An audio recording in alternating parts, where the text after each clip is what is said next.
Yan po ang aking breakfast ngayon. Itlog. Yan, itlog na prito.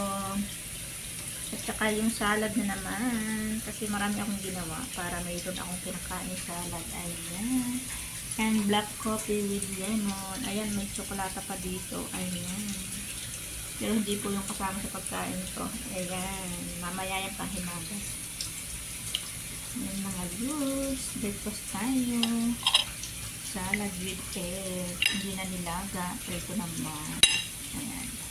Alam yung salad yun mga loose. Masarap po yun. May avocado, may lettuce, may shapat, may pipino, ayan. May prika, may almond, may roman. Ayan, marami po yung lahat. Akala niyo. Ayan. Yan.